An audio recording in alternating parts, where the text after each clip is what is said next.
I am not a normal real estate broker. I deal in the world of new development and new houses and working with architects and designers. And I'm not necessarily, hey, Peter, show me a house in Highlands Ranch. That doesn't get me jazzed.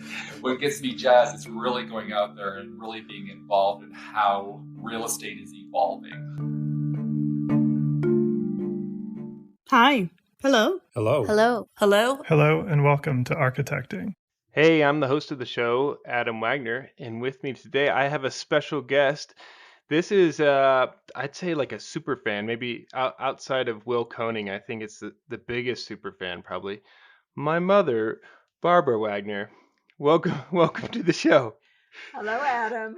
So I think you're a fitting co-host to have on right now. Because I recorded this interview that we're going to do back in November, but I put off recording this introduction until the night before, which I always do, the same time you were visiting. So I'm doing this instead of hanging out with you. But this person that we're interviewing is also not an architect, but someone that's very close to architecture, like you have been watching me become an architect. So today we have Peter Blank on the show. Do you know who Peter Blank is? I do not, but I guess I'm going to find You're out. going to find out. Peter Blank, he is the co-founder of milehimodern real estate company. So it's a very large real estate company here that deals with a lot of mid-century modern architecture and then has kind of expanded beyond that. But I wanted to have him on the show because I think he has a really interesting relationship to design where he is dealing with clients and the sort of end users of architecture, and then also working with developers and architects and sort of mediating in the middle. And so he has a lot of interesting insights, interesting life where he grew up in Brazil and kind of went around in different professions until he sort of landed in real estate and almost landed his own real estate reality show at one point. But yeah, I think it was a good conversation where I talked to him a little bit before, but really got into his life and seeing sort of architecture and the profession of architect, but seeing architecture and the profession of what was I talking about? How's this going, Mom? This is going perfect. My mom's laughing at me here when I keep messing up. She only sees the very polished final podcast. You know, this podcast is so polished and just so pristine, and now she's seeing how the sausage is getting made. And this conversation was really interesting to me, where just seeing someone who's working very closely with architects and to see the profession through his eyes and through the client's eyes, and thinking about how the things that we design have the possibility to influence people in different ways. So we have dogs walking around, and so we have more noise, and that was also the case for this interview. We had some phone alerts that kept going off, and I couldn't get them out. But anyway, it's a super polished, pristine podcast. So, Mom, do you have anything else to add? I can't wait to hear it. Thanks for visiting. Now we can go hang out. All right. Enjoy.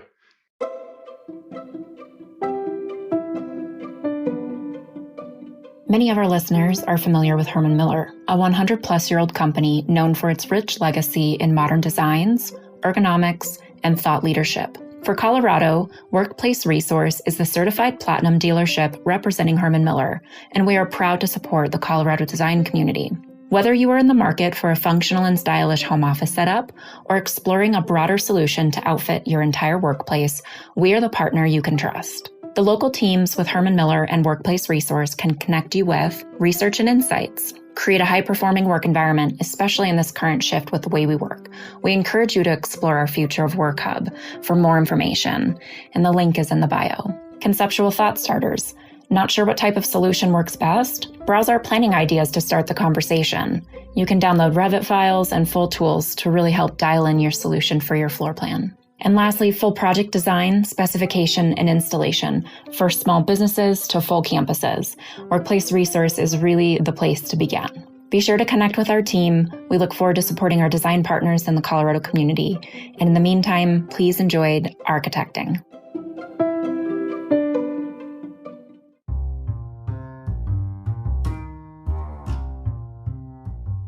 Hey, we're happy to be sponsored by Modern in Denver magazine. For over a decade, they've been crafting fantastically curated content on Colorado designers and projects, spreading the gospel of good design within our region. And I love how the goal of Modern in Denver aligns with the goal of this podcast, to better build up and connect the community of Colorado designers. So go buy a copy of the magazine at your local bookstand, subscribe to their weekly email list, and follow them on Instagram. Check it out. Well, cool. Well, thanks for coming on. Of course, thank you. The all pleasure here. What does your Thursday look like? What does a day in the life of Peter Blank look like? I really feel very fortunate that I am not a normal real estate broker. I deal in the world of new development and new houses and working with architects and designers. And I just have so many different hats. And for me, that's what gives me the energy. I'm not necessarily, hey, Peter, show me a house in Highlands Ranch. That doesn't get me jazzed. What gets me jazzed is really going out there and really being involved in how real estate is evolving. And that's really my passion and my super strength. It probably took you a while to get there, right? Oh, yes. you did a lot of those. Hey, it's Peter, been a show me a long, house. hard climb, but not everybody is, wired that way either. I'm definitely more design focused, and that's really how Mile High Modern was born. Was really on design and architecture, and seeing the possibilities of existing structure going forward. I was probably in the forefront of that. And I was able to bring talent together in order to achieve the next generation, if you will, of saving some of our fantastic housing stock. I mean, that's how it all happened. And fast forward to today, it's a completely different animal. But, yeah, that's interesting. So, how did you get there? What's your background that developed you into this person right now? It's like we always go back and go, okay, when we were kids, had we been exposed to X, Y, and Z, what would we be as adults today? And I will tell you, my parents have zero interest in the arts or design or architecture. I mean, as a kid, I was never exposed to architects or designers.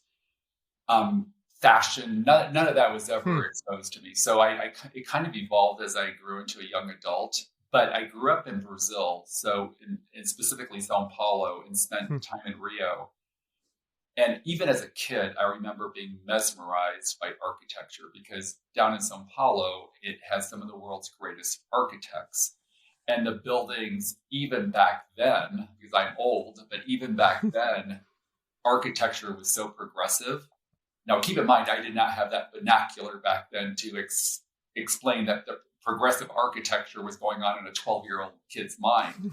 But I knew that I was really drawn to it. And I was drawn to public parks and fountains and the way buildings were created. And I was always fascinated by going to my parents' friends' houses.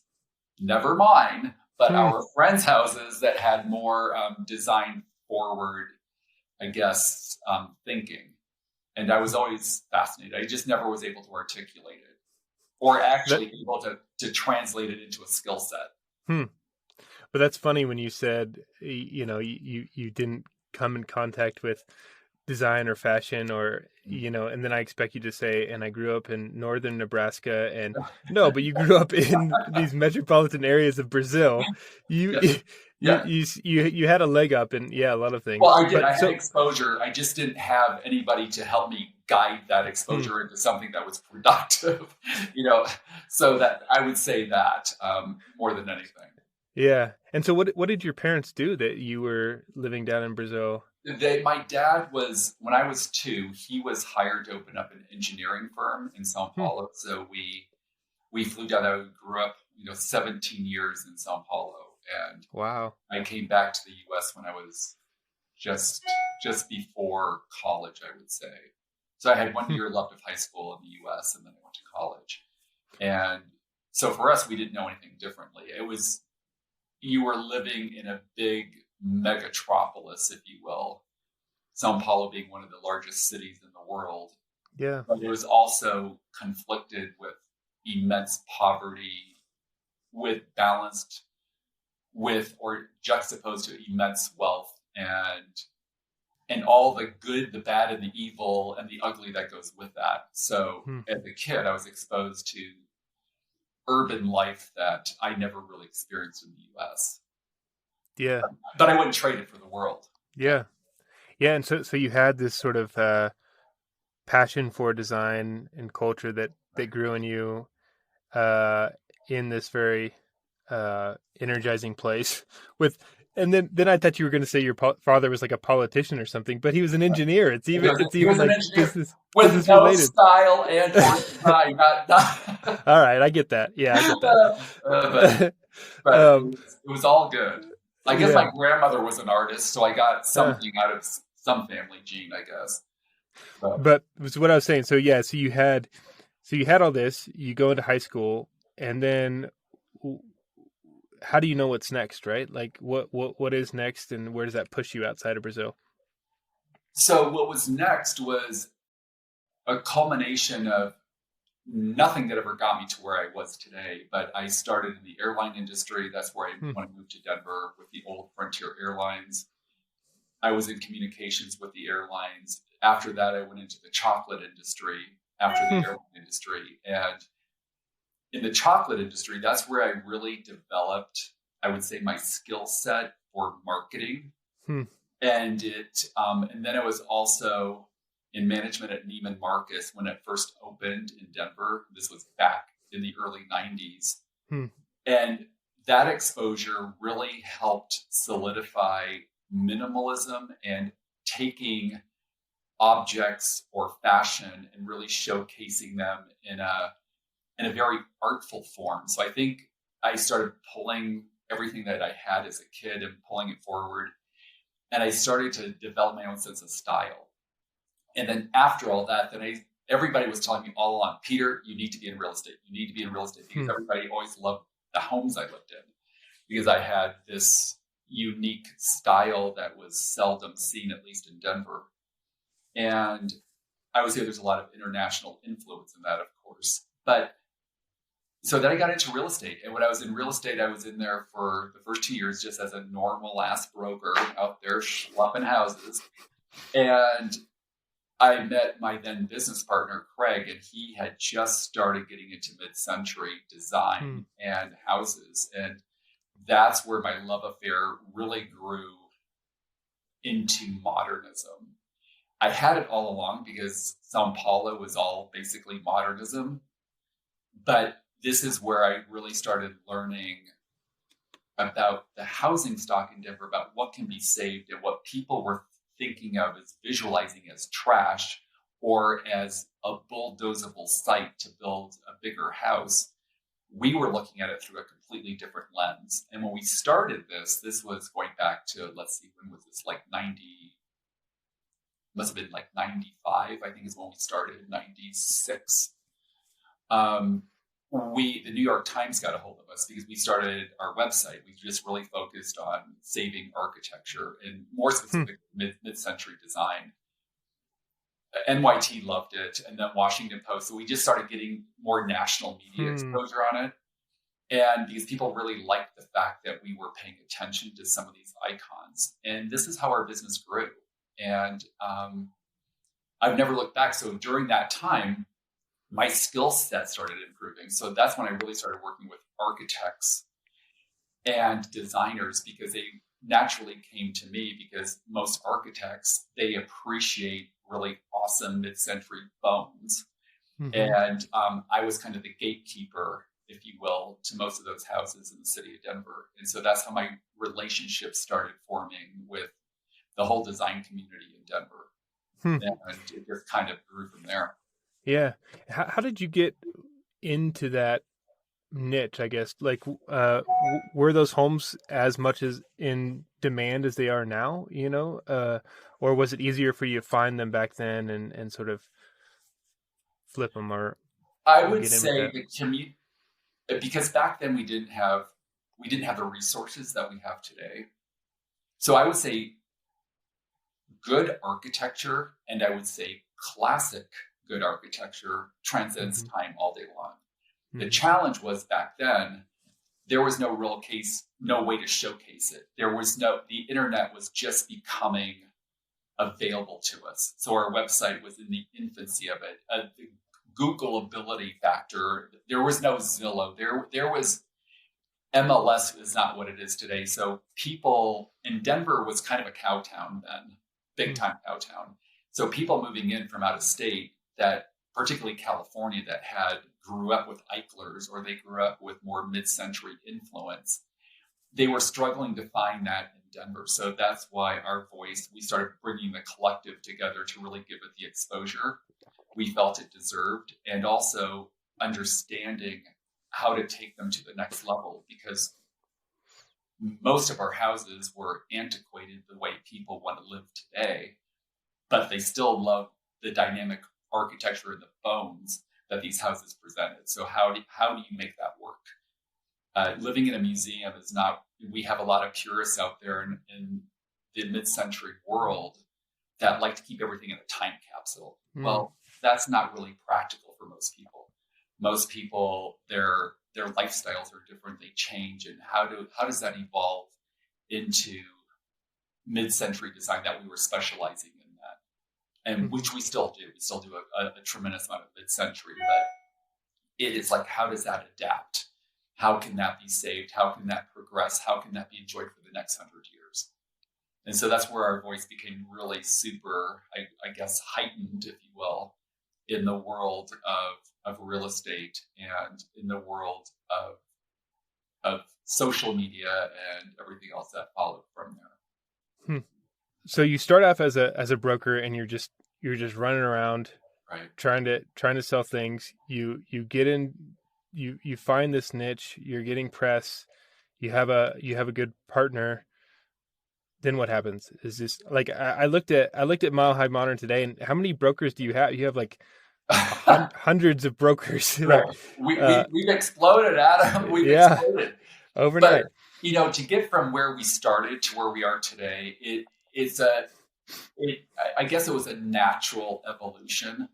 So we were always known as the modern guys, and we kind of got pigeonholed into mid-century design. So if anybody had any inkling of a mid-century house, and this is in the brokerage world, or for that matter, buyers and sellers, call Peter, he'll do it. But then we started having other people looking at what we were doing, and they go, damn it, we really love the way you guys market, but we have a tutor. So how can you guys help me market my tutor home and in the Mile High Modern way? And so it started very organically. And then we as a company, me as a broker, I've always appreciated architecture. It could be a craftsman. It could be an Italianate. It could be a Victorian. It could be a Denver Square. I love great architecture, good bones. And what I see is sometimes what other people don't see, because I see the possibilities. And so I started evolving that skill set. And as the website started growing, we started adding additional bells and whistles to it, that it made sense that we could market a Victorian house. So our mission statement, our ethos started to change, that we can market all property in a fresh, modern way. We're still rooted in strong architecture, and specifically modern architecture.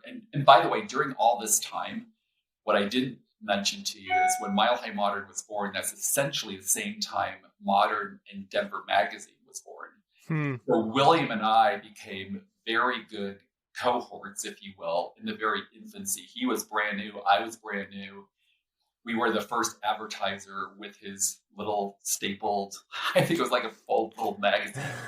And I've supported him ever since then. And we kind of grew together, and it was interesting how that relationship evolved and how his magazine started growing and Denver started becoming more nationally in focus. Our business immediately started, capturing up there in the real estate world. And then when architects and designers started layering in there, it really kind of grew together. So both of our businesses are very similar in platform and how they grew. Yeah.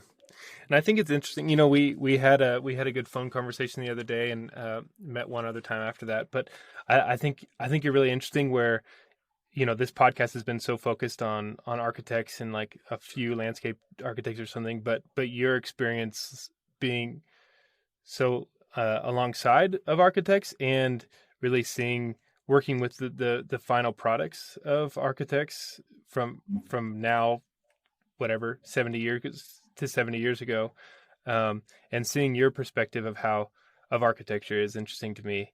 And I don't know if I want to answer this question because it seems hard, but what is this?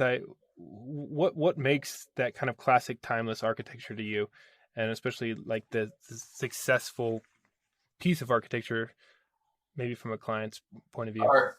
So are we talking about like a new build or just in general? Take it how you will. Yeah. I would say everything starts with design. And I think it's funny because in our world, I can identify walking into a house that was built in the 70s versus a house that was built in the 90s. And the 90s and early 2000s, those are my least favorite houses because there is no soul and they are so dated and antiquated in so many ways. But that doesn't mean they can't be tweaked. And that doesn't mean they can't be brought. But I sense today, and this is a roundabout way of answering your question, today the world is an explosion of ideas and materials. And I think as a homeowner, going in, for God's sakes, we'll just take it down to brass, to the basics like Home Depot. Your exposure to choosing a bathroom tile is mind-numbing just in Home Depot, let alone going to a design center or going into an international setting where you're looking at $1,000 per square foot in tile. You've got millions of opportunities and options. So I think sometimes, and I would say designers and architects have the same issues potentially because there's so much to choose from. And so many times decisions are made on trend or fashion, or my kid likes this, so I'm going to do an all purple bathroom, whatever have you.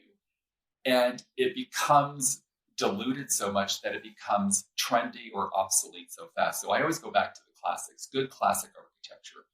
Classics are the ones that built in the 40s, some of the 50s, 60s, 70s. They're still relevant today. They might need to be updated a little bit, but they still have great light, indoor, outdoor connection. Oftentimes the spaces work really well. The incredible ways in which there is soul built into these houses. And that's the challenge we have today. And we do some beautiful execution on new construction. And that's where I really have been so fortunate working with a lot of developers and architects. And I can give you a lot of examples where we all in this industry fail. But what I do is my secret sauce is I'm hearing from my clients moving in from LA, from New York, from Chicago, and of course my own intuition is the mistakes we're making, the mistakes on how we live, on floor plan. I'm really intuitive on floor plan now, better than I've ever been. I understand that dressing rooms are so important versus just a walk-in closet or a larger bedroom with a smaller walk-in closet. It's like, screw that. Do a smaller bedroom that can accommodate king-size bed and have a much larger dressing room. That's what people want. And this is where, and I'm giving you just one wild example on floor plan issues, on how we massage those. How do we massage where the staircase is? Does it need to be right smack in the center of the house where it takes up all this valuable square footage? Does it need to be the piece of art in the house? Can it be a little bit more subtle? Can it be tucked in the back? You're going upstairs. What do you go upstairs for? That's private space. Why does your company entertaining, why do they have to walk into your staircase for? They have no use for it. So these are the things all day long, I'm talking to architects, Adam, and it's like helping us think about the next generation, the next way we start building and looking at housing. Yeah. Remember, I've always said this, there's never been a perfect house ever built, which gives us, there probably never will be a perfect house ever built because everybody has different needs. And what we build today will probably win a massage in 5 years from now. I mean, that's just human nature. Mm-hmm. But how do we keep evolving that? How do we keep getting better at floor plan, how we live? Ceiling heights, lighting. It goes on. I mean, do we need to have barn doors? My God, barn doors shoot me in the head. They still put them in today. Barn doors should never be used. Some weathered barn doors. Anyway, so these are the things. I've got a whole list of things that we should never do. And what is so funny because people intellectually, whether they articulate them or not, they feel it when they walk into a house. And sometimes those houses don't sell, or they don't sell as for as high as they could sell if they were designed appropriately, or they chose better finishes. It's not about spending more money. It's just about making smarter choices. And this is why we do what we do. Yeah. So often our clients become where we're the sounding boards for clients. And what we do is we bridge good architects and designers and landscape architects, which is we can talk about landscape architecture all day long too, but bringing these people in, these professionals, these trades to help this person. They found the right neighborhood, they found the right house, their kids are going to school here, but how do we elevate that experience for them? Yeah. And there's a lot of money in this town and they're eager to spend it on the right talent. But I think that's so interesting, the idea that you're like the sounding board of all of everybody coming in and saying, this is what I want in a house. This is what works for me. This is how we live now. But being on that kind of razor edge of listening, but then not falling down to every new trend, like you're saying, where it's like, this is how we live now with these kind of closets and these kind of stairs, but then not letting yourself fall too much into the cutting edge where it turns into a horrible design in 5 years, like you're saying. I say I'll just give you another Peter Blank peeve is, and architects do it all the time. And I'm always there to challenge him. It's like, you never want to open a bathroom door and look at a toilet. I mean, I can't say that loud enough.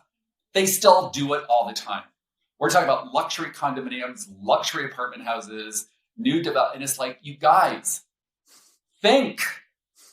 It is.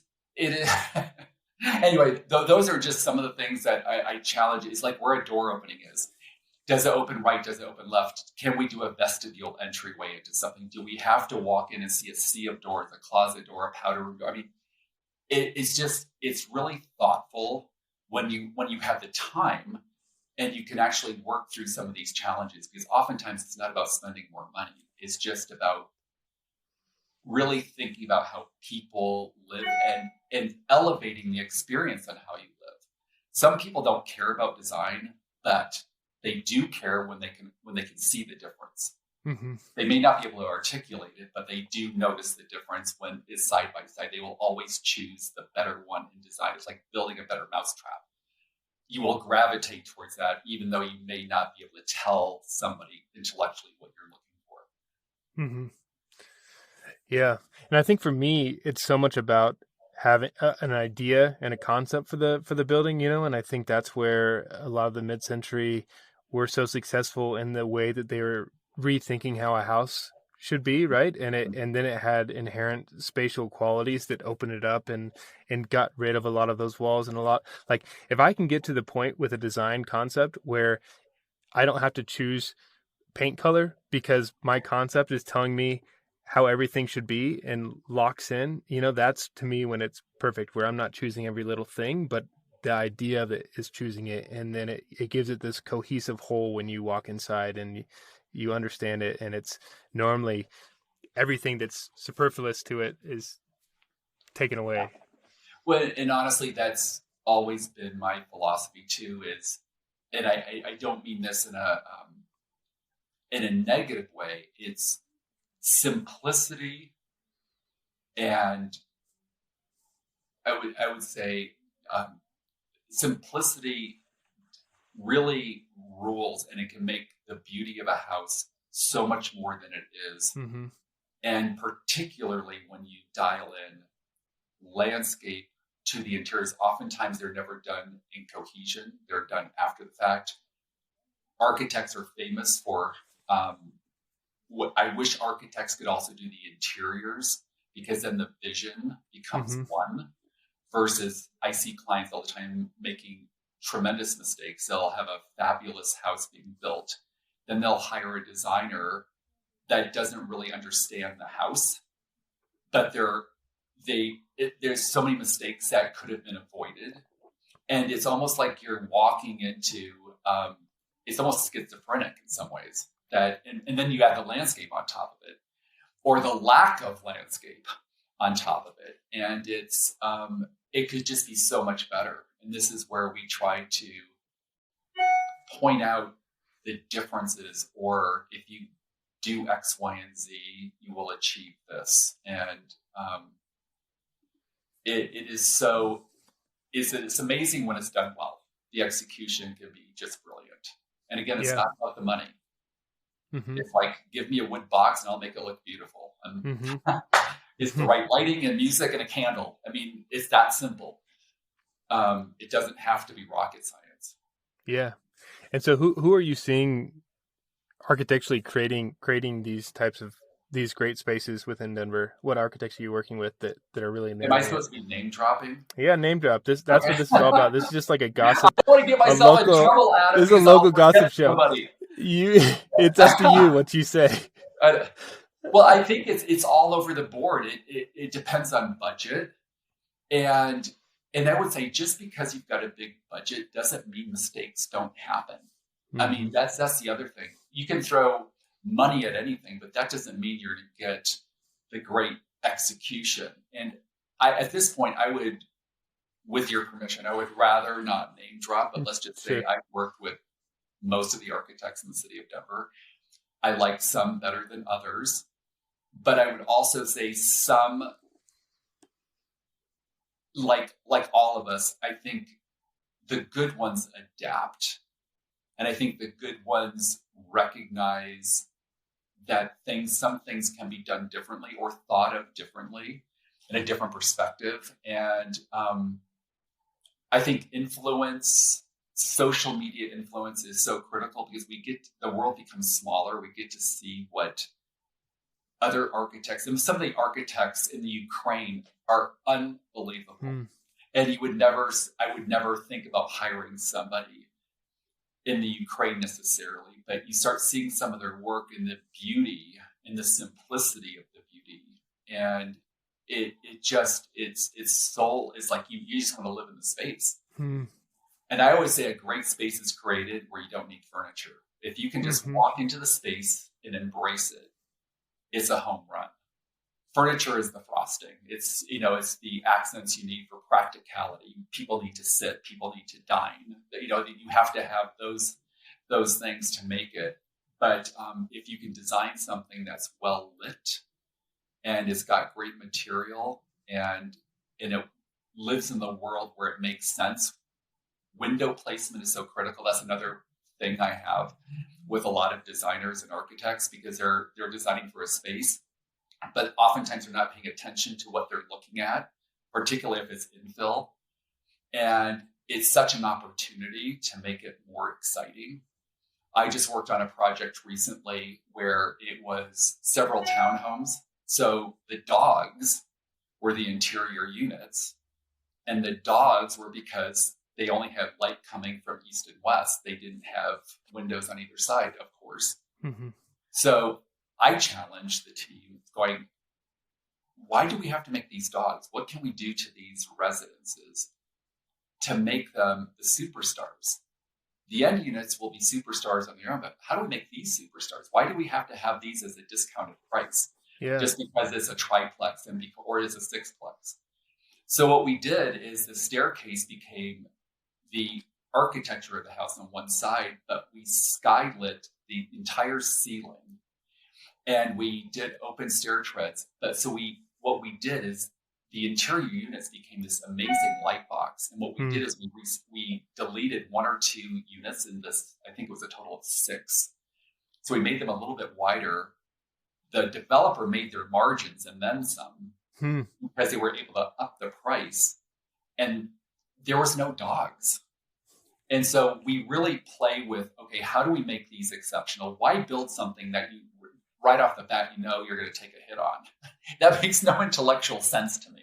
Yeah. It's like, how do we create these? And let's give some tension. Let's give some relief. How do we do this in a thoughtful way? And we still have to hit pro forma. We still have to hit the margins that a developer needs. And it was a really cool exercise. And we ultimately didn't do skylights. We did clerestories on the top because it was a less expensive option. But the clerestory ended up washing the entire. So when you walk into these residences, you automatically felt embraced by light. And it was such an easy fix, but it took 2 or 3 weeks of massaging on how we get there. And it was such an awesome project. It's over here in Southeast Denver, and it sold very well. Just recently closing out. It's awesome. Nice. I'll take you through it sometime, Adam. Yeah, let's do it. Can you say who the architect was on that?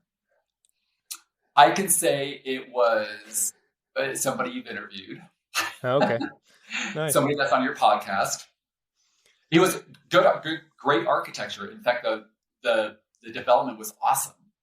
But what we challenged ourselves with is, how do we make these interior ones? How do we make the ones sandwiched between the ends equally as compelling?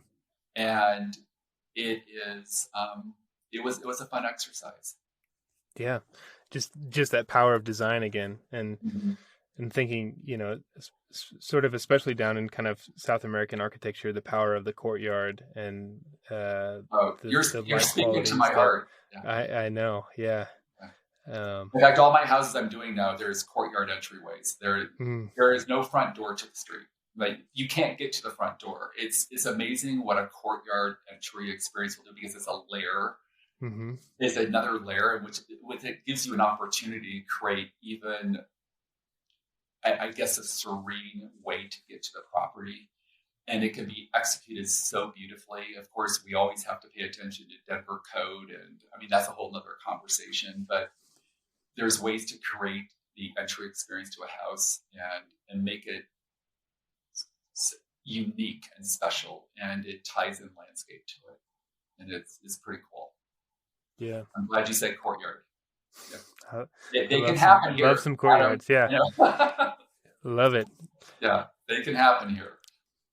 What do you see? I've only been here for 5 years or 6 years, and you always hear this term, that Denver was a cow town, and now it's becoming what it is.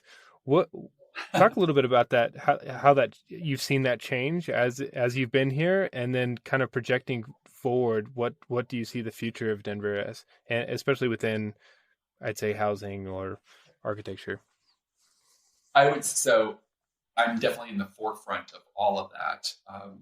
Obviously, the past 5 years, this city has exploded, and from tech to medical to O&G, you name it, everything, and then just the whole gig economy and the way self-starters are. Denver is such a natural place to land. So consequently, because of that, most people moving in are coming in from, I want to say, more sophisticated cities that have higher level of architecture, higher level of design, higher level of urbanization, which I think is a fair statement. In Denver, we're very landlocked. If you want to live in the city of Denver, there's not a lot of expansion to be had. So consequently, we have a lot of infill here. So dirt is very expensive here in Denver. And unfortunately, for a lot of people, we've outpriced the reality for a lot of people that want to buy in the city. And that is a very challenging problem we have. But what we're seeing is some of my favorite neighborhoods are finally taking dramatic focus on people like Wheat Ridge and Arvada, Lakewood. I mean, some of these neighborhoods are really starting to see the possibilities. And some of the housing stock out there is really architecturally interesting. They just need to be elevated. They need to be updated. They need to be rent out a little bit. Or for that matter, just a good scrub and wash, and it just showcases what it has. So we're starting to see people going outside of the city a little bit more and discovering more. But in answer to your immediate question, we have a lot of people. One of the reasons the rental market here is so high, and I just sold my house and I'm living in Cherry Creek, and I can't tell you the whole bill. It's insane. I got a very good discount. That's why I'm here. But I can't tell you the building I am in, the rents these people are paying, it is unbelievable. The building is entirely leased. And the interesting thing by visiting the people that live here, the reason they're paying these out crazy rents, we're talking 5K, 10K, 15K in rent, because they can't find a house. We don't have what they're looking for. And they don't want to settle either. I mean, they don't want to go through the brain damage of doing a remodel or a renovation. So a lot of our apartment buildings, and I would say most across the city, we're in a similar situation with our housing stock. They're all leased, whether it's low end or high end or everything in between. And it's because there's no housing.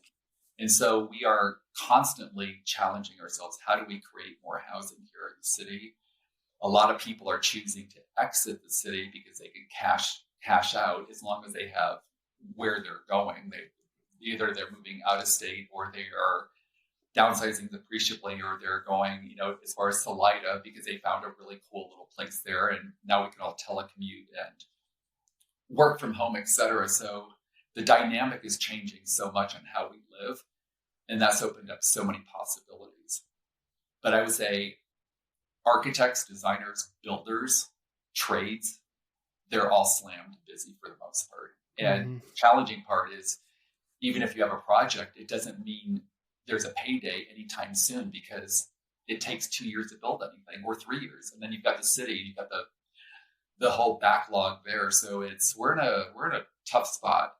But the exciting part is Denver's growing, and it's an exciting city to be living in. And we're seeing the benefits along with a lot of the challenges we face. Yeah. It's so tough, that dynamic of like the project you were talking about before, of doing one less unit so that we can raise the price on that. And, but at the sacrifice of what? We're trying to make, developers and ourselves more money with larger projects, but then it's just hurting it and pricing more and more people out. But the market is pushing in that way. And, I think back to like your experience within Brazil, and, those dynamics there of poverty and wealth so closely connected. And, it's such a hard issue of what you do with that, and here, especially in how you're able to.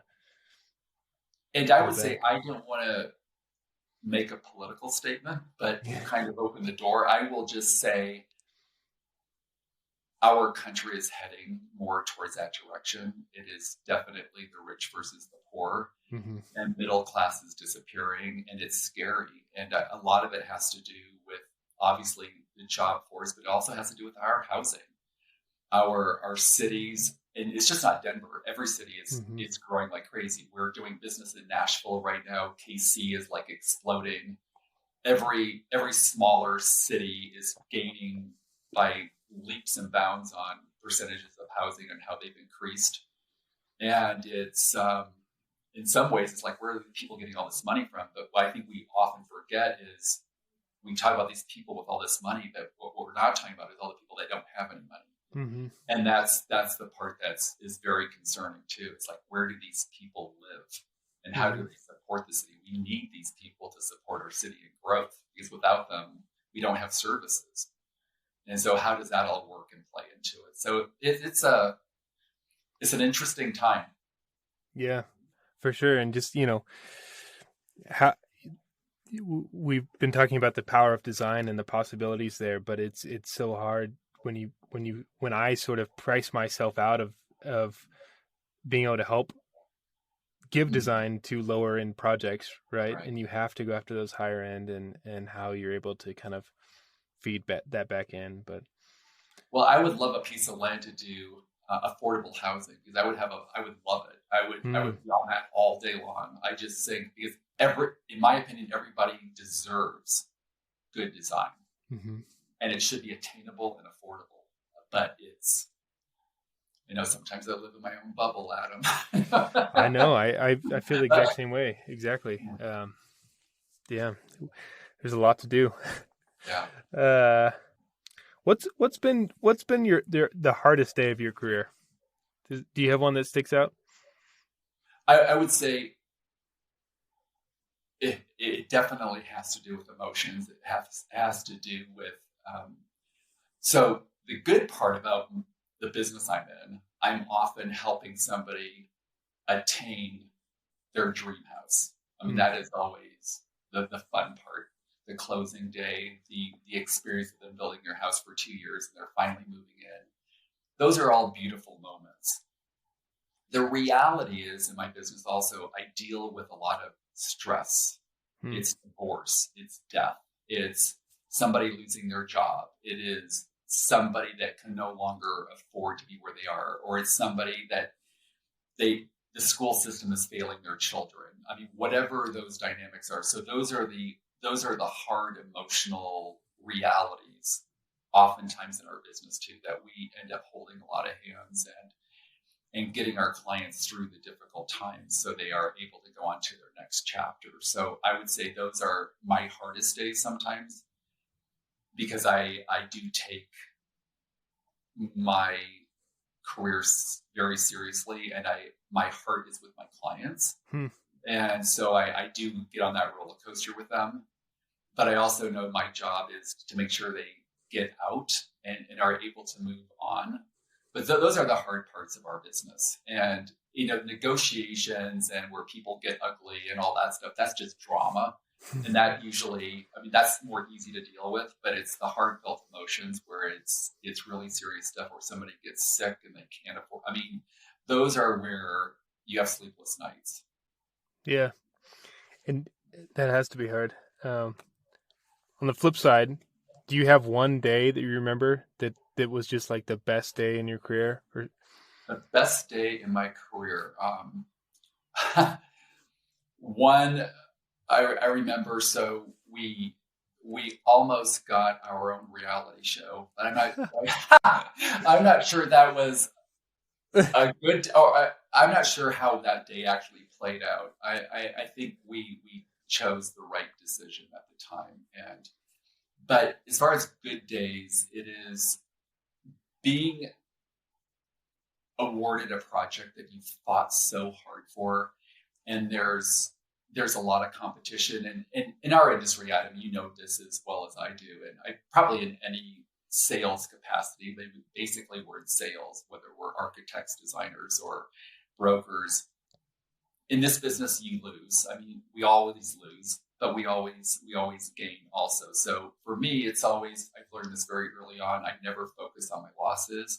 I only look at going forward in my wins, because you just inherently, you're going to lose. You can't win everything, and it's okay. That's what competition is for, and personality types are driven by certain decisions being made and certain skill sets. So for me, being awarded a big project that you've been working on for a couple of years, it's very rewarding professionally. Personally, is going to a damn good restaurant and having an amazing meal and a glass of wine. Little things like that make me very happy. So all my days are good. I try to have a really good day, and I'm very fortunate. And I'm very and I acknowledge that I've been able to do just basically what I want to do. And which is a good place to be, but I don't take any of it for granted. I know as easily as it's here, it could be taken away tomorrow or next hour.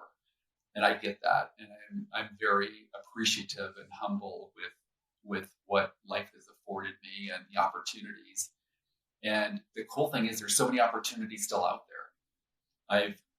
I've just scratching the surface of the things I want to do and accomplish still going forward. Yeah. So what's next? What's the thing that gets you most excited on the horizon? Right now it's publishing, and William has been really good with me on that, but I did MHM Raw 2 years ago, but now that's in me, I want to totally elevate that and take that to the next level, and it's really exciting. So I'll be working on that, and there's many stories to tell, and I want to get those stories out there. Yeah, cool. I like that. So that part's really cool. Yeah, it ties together the visual, the narrative, and the city of Denver definitely, in my opinion, can use it, and I would like to be part of that. Yeah.